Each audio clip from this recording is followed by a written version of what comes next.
Ilusat päeva, armsad algusolendid ja tere tulemast taas Valguse kanalile. Mina olen Kaia-Liisa Reinut ja täna me räägime rahast.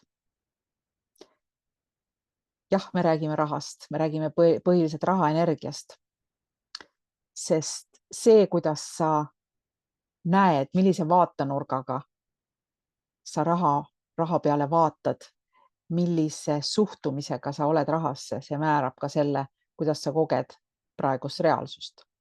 Sest raha on energia, rahal on potentsiaalne energia. Raha saab kasutada nii heaks kui halvaks. Ja sõltub sellest, mis on sinu motiiv. Ja täna me siis räägime sellest, mida põhimõtteliselt raha sinu jaoks teha saab. Sest rahal on tõepoolest vägi. Ja nagu ma ütlesin, tänu sellele, et rahal on potentsiaalne energia, ehk siis loov energia, siis saab temaga väga palju head korda saata. Aga raha ei ole nagu selles mõttes võlur, mis parandab kõik. Absoluutselt mitte. Ta ei saa parandada ega tervendada sinu lapsepõlve. See ei muuda sinu halba suhet, mis sul parasjagu on, pühaks liiduks. Ja see ei tee sinu hea eest tööd sinu sisemise lapsega, mis ootab, et sa temaga suhtled. Ja räägime mõningatest sellistest punktidest, kuidas raha tegelikult sind aidata saab. Jah, raha eest saab osta maja. Aga see raha ei tee sellest veel sinu kodu. Sa saad tõepoolest, kui sul on piisavalt raha eest saad osta villa ookeanivaatega, taaskasutatud puitpõrandate ja sellise külmkapiga, mis annab sulle märku, kui kaeraviim on otsas. Aga kui sa samal ajal ikka veel kell 2 öösel oma närvisüsteemiga ja oma sees oleva kriitilise lapsevanemaga vaidled ja ei suuda istuda vaikides, ilma et sinu sees tekiks mingi dialoog, siis tegelikult sellest luksvillast saab sinu hästi sisustatud, kui nii võib öelda, kajakamber, mis näitab sulle kõike, mis sinu sees on. Sest tõeline rikkus on see, kui sinu ruum või sinu kodu peegeldab sinu sisemist rahu, mitte ei varja sinu paanikat või ei varja sinu väärtusetuse tunnet. Punkt number 2. Raha eest sa võid osta endale partneri, kui nii võib öelda.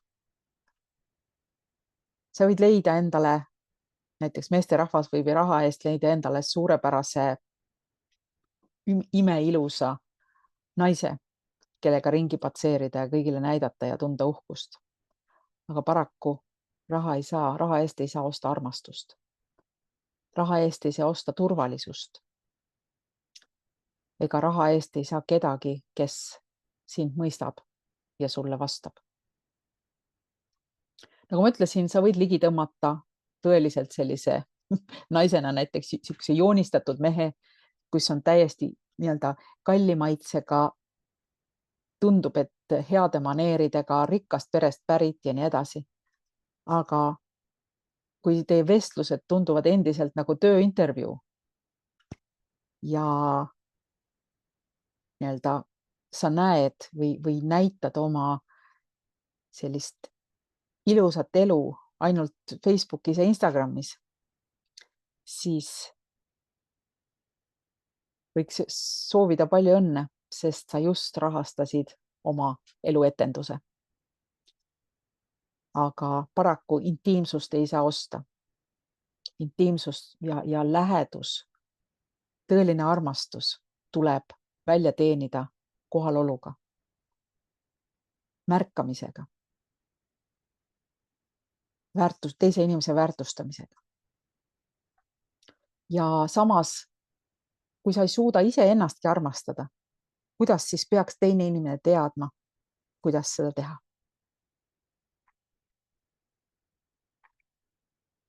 Kolmas punkt. Kui sul on piisavalt raha, siis sa saad osta endale tervendavad retriidi, näiteks, ma ei tea, Balil. Väga populaarne. Aga kui sa vaatad vannitoa peeglis endale otsa, jääd sa siiski iseendaks.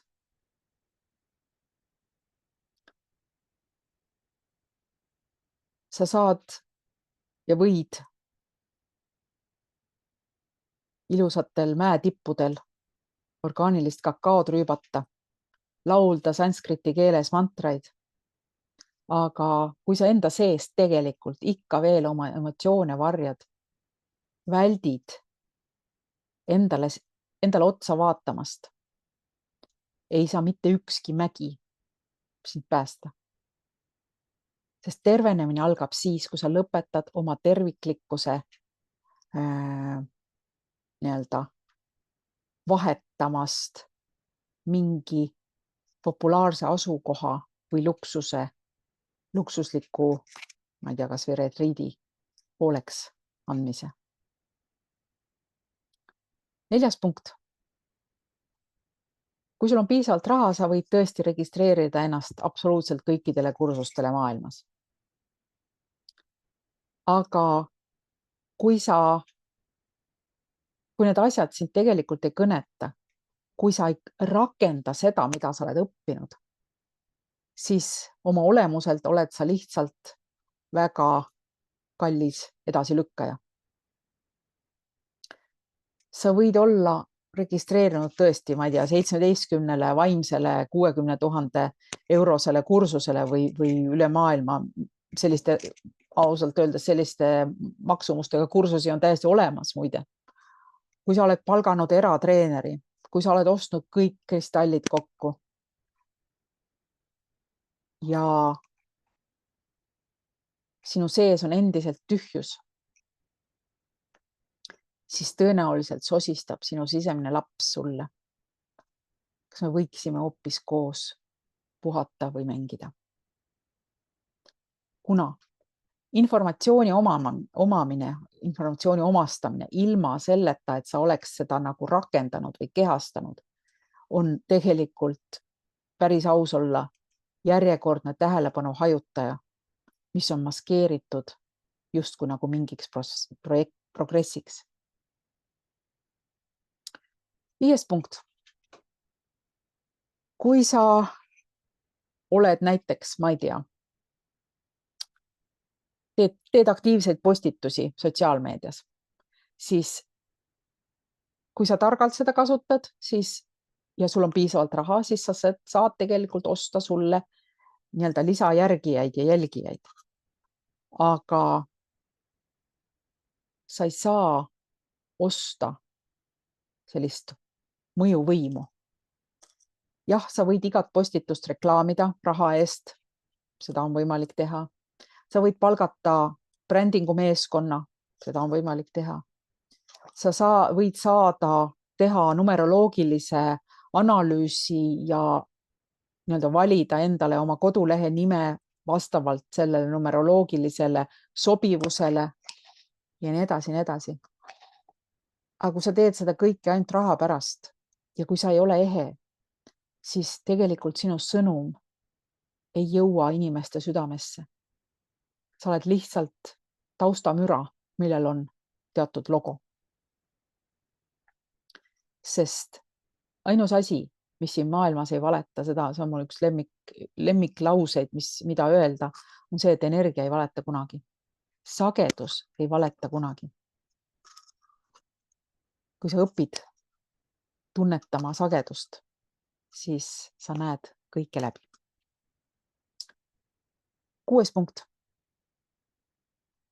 Raha eest, kui sul on piisavalt raha, sa võid osta endale või saada endale sellise tippterapeudi, kes on sinu jaoks kogu aeg olemas. Aga lõpuks pead sa ikkagi olema aus iseenda vastu. Sa võid maksta, ma ei tea, 3000 € tunnis, et oma tundeid välja elada. Aga kui sa selle raha eest lihtsalt jutustad lugusid või räägid kellegist teisest, selle asemel, et jagada oma tegelikku haava, tegelikke mõtteid ja tegelikke tundeid, siis tegelikult mitte midagi ei muutu. Sest jah, raha võib sulle, sa võid rahaga osta endale ruumi, aga ukse oma sisemaailma pead sa ikka ise avama. Ja nii-öelda kokkuvõtled, mida siis rahaga saab? Raha võib toetada sinu visiooni. Rahaga sa võid ehk siis raha võib sa võid oma visiooni ellu viia. Sa saad laiendada oma nii-öelda haaret oma visiooni mõttes. Sa saad rahastada oma tervenemist. Sa saad osta kellegi teise aega ja mingeid tööriistu, et midagi korda saata. Aga raha ei saa teha sinu eest emotsionaalselt tööd. Raha ei saa panna sind ennast terviklikule tundma. Raha ei saa reguleerida sinu närvisüsteemi. Ja raha ei asenda kunagi tööd, mida ainult sinu hing suudab teha. Ja väga selline ehe tõde raha kohta on see, et raha ei ole tegelikult mingisugune tasu. Tasu on see, kui sa suudad olla energeetiliselt joondatud. Sest kui sinu väärtused vastavad sinu tegudele ja sinu närvisüsteem usaldab tegelikult sinu valikuid, saab tegelikult rahast tööriist, aga mitte proovikivi. Ja ega raha omamine ei ole mingisugune halb asi. Ei ole, rahaga saab väga palju head ära teha. Aga sa pead lihtsalt meeles pidama, et sisemine töö on oluliselt tähtsam kui väline. Sina oled omaenda valuuta. Sinu selgus, sinu tasakaal on tõeline rikkus. Ja sinu hing on tegelikult tõeline varakamber. Ja kogu lugu, nii lihtne see tegelikult ongi. Sest inimesed ajavad taga raha. Ja enamus neist väldivad tegelikku varjutööd.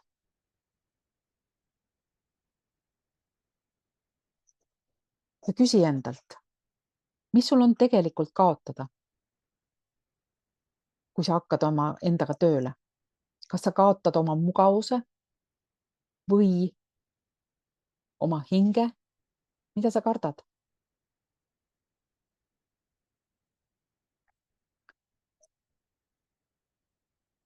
Mõtle selle peale.